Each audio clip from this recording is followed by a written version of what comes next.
Olá, começa agora mais um Rádio Opinião Entrevista, claro, com um oferecimento da FAPEMA, pesquisa aqui em nosso estado do Maranhão. Hoje a gente vai falar sobre relações internacionais e também os conflitos que estão afligindo o mundo atualmente. A gente, para isso, vai conversar com o estudante Pietro Daniel Maia da Silva, que é do curso de graduação em Relações Internacionais da Universidade Estadual do Maranhão. Pietro, seja bem-vindo. Perfeito, muito obrigado pelo convite de vir aqui falar sobre esse tema tão importante, né? Essa pesquisa aqui no Maranhão, a gente falar um pouco na nossa origem, desses conflitos aí no mundo tão importante. São vários, né? Vários conflitos. Alguns são mais falados do que outros, né? Com certeza. A gente, claro, fica na cobertura midiática, né? Sempre à mercê do que é falado, do que é abordado. Sim.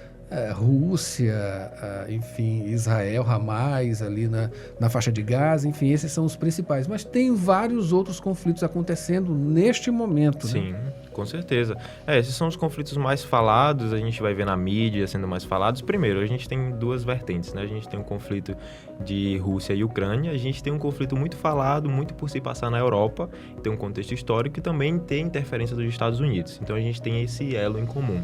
No conflito de Israel na faixa de Gaza, a gente também tem um Estado ali que é apoiado pelos Estados Unidos, então obviamente entra na grande mídia e, claro, por ser um ataque desproporcional, né, a gente tem medidas desproporcionais de poder naquela região, assim como a gente tem Rússia e Ucrânia em menor medida, mas a gente também tem naquela situação. Além de que também é mais interesse da mídia, né, enfim, televisar aqueles conflitos, como temos outros conflitos também, mais internos, por exemplo, no continente africano, a gente tem muitos conflitos entre etnias que não são tão televisados, mas também porque, enfim, não tem tanto interesse da grande mídia e também não tem tanta interferência internacional, assim como a gente tem nesses conflitos agora vigentes. O que não quer dizer que não sejam sanguinários, né? Perfeito. Que provoquem mortes e que tenham um resultado altamente danoso para a humanidade de uma maneira geral. Mas, enfim, como é que você observa justamente a posição, no caso, né? O comportamento, melhor dizendo, do Brasil nesse rol, né?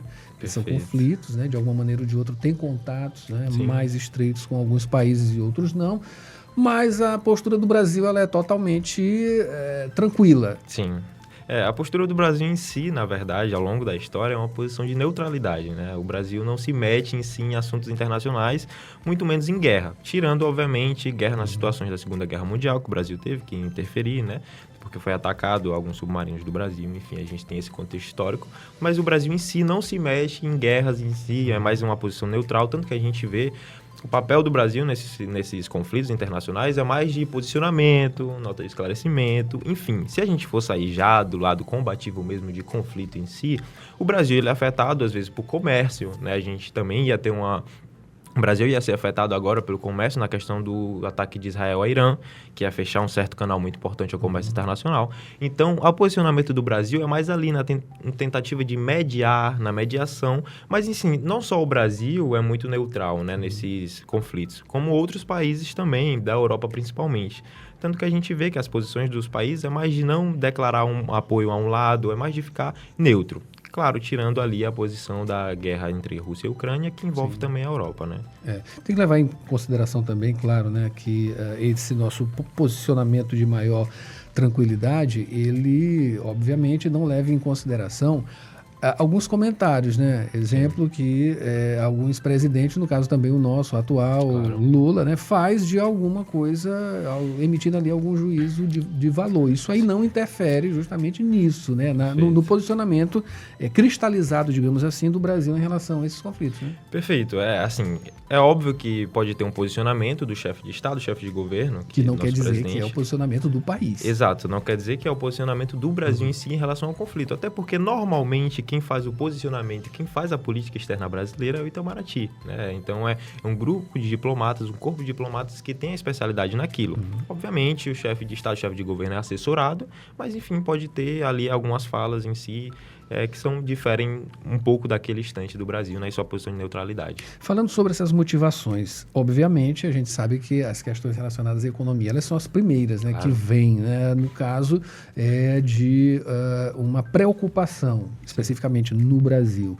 com esses conflitos, o que é muito natural. Sim. Mas os outros países, eles também são da mesma forma, né? Claro. Ou emitindo um posicionamento, sim, ou não, mas as questões são sempre relacionadas à economia. Claro, com certeza.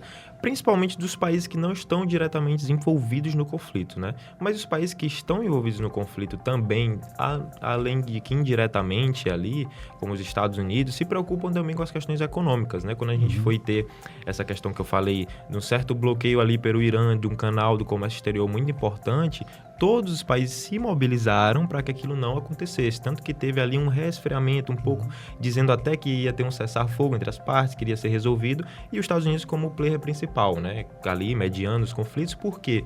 Até porque para a política interna dos Estados Unidos, a população dos Estados Unidos é afetada com a guerra, né? Porque os Estados Unidos financia bastante, tem aquela indústria bélica, então a própria população sente isso. Então tem uma pressão até mesmo da população nessas questões. Então sim, a questão econômica sempre está inerente a esses conflitos. Tá. O que a gente está vivendo hoje, Pietro, é justamente uma coisa que não é um conflito, mas é um certo estremecimento com resultados, enfim, consequências na economia também, né? Sim. O presidente Donald Trump determinando investigação até sobre coisas relacionadas ao PIX, entre outros aspectos, outros assuntos que vem reverberar aqui em nosso país, a política interna do país. Qual a sua visão justamente sobre isso? Certo, enfim, é uma política externa dos Estados Unidos interferir na política interna dos países. Obviamente... Que não é nada natural. Não é nada natural, mas para eles sim. Para os Estados Unidos sim. Para exercer sua hegemonia, isso é um mecanismo que eles usam, né? Mas, obviamente, o Estado moderno ele se baseia em 3 concepções. De uma nação bem definida, um território bem definido e uma soberania. Que é o que o chefe de Estado, nosso chefe de governo do Brasil, fica batendo na tecla da soberania nacional. Enfim, não vai ser permitido, eu acredito, que os Estados Unidos tenham uma interferência muito grande, até porque não é interesse do próprio Estado brasileiro. E isso, né, como a gente vê, as interferências que estão tentando ser feitas, além de que os argumentos para a taxação não são muito válidos, né? Para o Brasil, foi feita uma carta diferente do que foi feita para os outros estados, trazendo uma questão mais política ali do que econômica. A questão econômica que foi colocada pelos Estados Unidos, que eu vou adentrar mais, foi a de que os Estados Unidos teriam um déficit em relação ao Brasil econômico, que não é verdade. A gente tem aí notícias de que nos últimos 15 anos foram 410 bilhões de superávit dos Estados Unidos. É o contrário, e isso é bem básico, na verdade, porque a gente exporta para os Estados Unidos matéria-prima em maior quantidade e eles importam para a gente produtos manufaturados, que são muito mais caros do que a matéria-prima. Então é muito difícil o Brasil ter um superávit em relação aos Estados Unidos nessa questão. Mas as questões relacionadas à política também, elas devem ser levadas em consideração, como a gente estava falando, né? Sem interferir nesse posicionamento. O posicionamento do Brasil, ainda sob esse ataque, entre aspas, dos Estados Unidos, especificamente do presidente Donald Trump, também vai ser de tranquilidade. O correto é não exacerbar a coisa que já não está muito legal. Exato. Normalmente essas questões... Obviamente, vai ter um posicionamento do Brasil em reafirmar sua soberania, com certeza, mas o que se vai buscar é conversar, acordos, normalmente. Não são normalmente buscadas conversas quando os países já são muito desenvolvidos. Por exemplo, a gente tem o caso dos Estados Unidos e China. Estados Unidos impôs taxações à China, a China não foi lá buscar um acordo. A China foi lá e impôs taxações também porque tem essa análise, essa vantagem comparativa em relação, por exemplo, a terras raras, que é algo que a gente tem no Brasil que pode ser levado em consideração.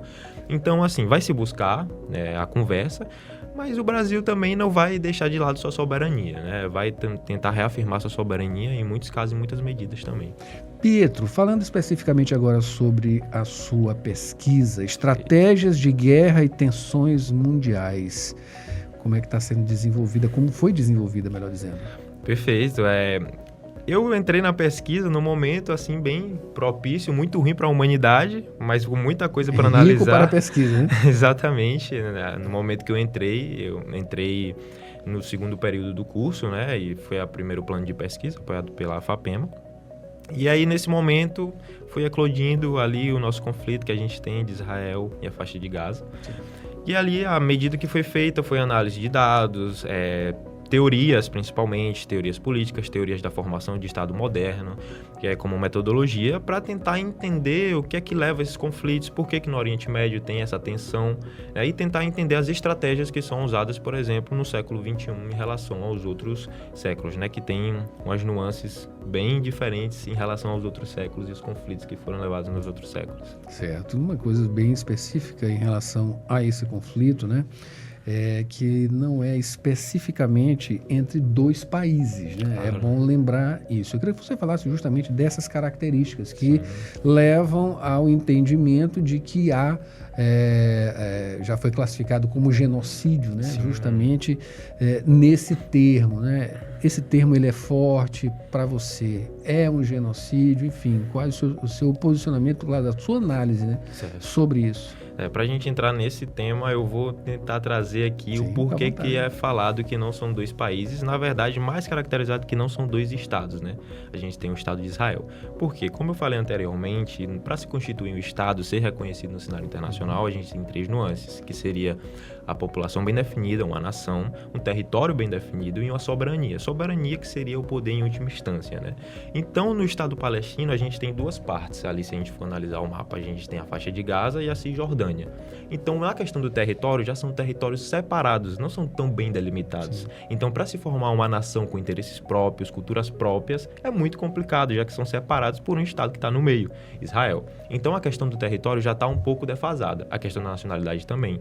E a questão da soberania também. Por quê? Porque na faixa de Gaza a gente tem uma certa governança, um certo partido político, que é chamado de partido político, né? Vou usar essa nomenclatura, e por outros chamados de grupo terrorista, que é o Hamas. E na Cisjordânia a gente tem outro governo, outro partido, né? Que seria já mais da Cisjordânia, trazendo outros aspectos e não relacionado a um grupo terrorista. Então, não é reconhecido no cenário internacional a Palestina como Estado, que inclusive é uma luta deles, uma reivindicação, né? Como Estado, porque se reconhecido como Estado, a ajuda humanitária seria maior, a ajuda no conflito também seria maior, e a mobilização também.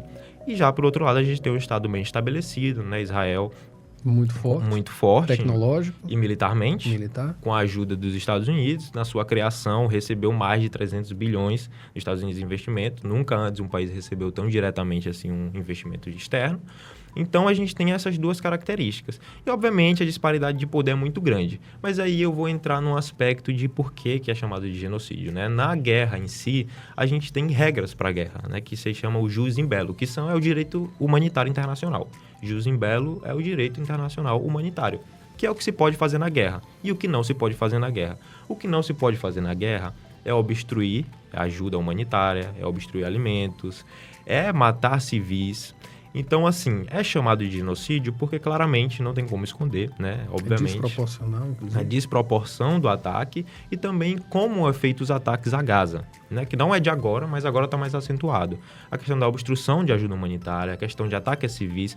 Mais de 40% dos mortos na conflito de Israel-Palestina é crianças e mulher. Então, não tem como dizer que não. Tem relatos de médicos que vão até lá, né? Por ONGs internacionais e dizem que não tratam soldados. Tratam mais crianças, mulheres e civis do que soldados. Então, é por isso que é chamado de genocídio, né?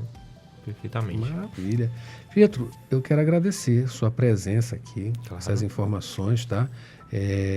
Mandar as felicitações também, não só para você nessa pesquisa, né? Como também a Universidade Estadual do Maranhão e, claro, a FAPEMA, né? Que está dando vazão para esse tipo de pesquisa que ela extrapola, né, o território maranhense, né? Sim. Isso é muito bacana. Enfim, acabei de conversar aqui com o estudante Pietro Daniel Maia da Silva, que é do curso de graduação em Relações Internacionais da Universidade Estadual do Maranhão. Pietro, muito obrigado. E eu que agradeço pelo convite, é um prazer e sempre que eu puder ter a oportunidade de falar sobre isso, eu vou com certeza estar aqui falando. Vai voltar, porque tem muito assunto para explorar. Perfeito. Com certeza. Muito obrigado. E para você, acompanhe a gente, claro, no nosso site www.universidadefm.ufma.br. Tem outras pesquisas, outros programas relacionados ao Rádio Ciência, o Rádio Ciência Entrevista, com muita informação e pesquisa para você, trazendo, claro, a FAPEMA, né, na linha de frente de todo esse trabalho.